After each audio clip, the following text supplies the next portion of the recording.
ఒక రాజకీయ వ్యభిచారైనటువంటి సీఎం రమేష్ ఇష్టం వచ్చినట్టుగా అనుచిత వ్యాఖ్యలు చేసేటువంటి సందర్భంలో మా నాయకుని, మా వర్కింగ్ ప్రెసిడెంట్ని ఎట్లా మాట్లాడుతావు నువ్వు, ఇది సరైన పద్ధతి కాదు అని చెప్పేసి ఆయన వ్యాఖ్యలను ఖండిస్తూ నేను చేసినటువంటి ప్రెస్ మీట్లో విమర్శలను సాకుగా చూపిస్తూ జూబ్లీస్ పిఎస్లో కేసు పెట్టడం సీఎం రమేష్ గారు.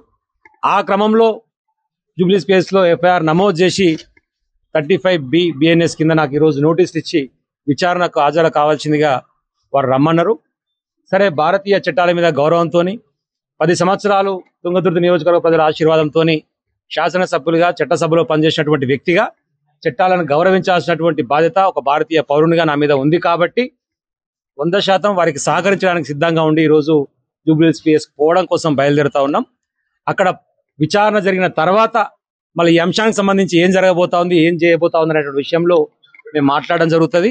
మీరు ఎన్ని రకాల కేసులు పెట్టుకున్నా, బీజేపీ కాంగ్రెస్ కుమ్మక్కైనా, నువ్వు ఎంపీ అయినా, నువ్వు ముఖ్యమంత్రి అయినా, ఇంకెవరైనా సరే ప్రజలకు అనుకూలంగా లేకుండా వ్యతిరేక కార్యకలాపాలు చేసినప్పుడు కావాలని చెప్పేసి కక్ష సాధింపు చర్యల ధోరణిలో భాగంగా బీఆర్ఎస్ పార్టీకి సంబంధించినటువంటి అధినాయకుల మీద అనుచిత వ్యాఖ్యలు చేసినప్పుడు 100% తెలంగాణ బిడ్డగా, నికార్సైన తెలంగాణ ఉద్యమకారునిగా, కేసీఆర్ కేటీఆర్ అభిమానిగా స్పందిస్తూనే ఉంటాం. నీ చేతనైన కేసు పెట్టుకో, నీ ఇష్టం వచ్చినట్టు వ్యవహరించుకో, భయపడేది లేదు. తాటాకు చెక్కుపులకు ఎవరు భయపడరు.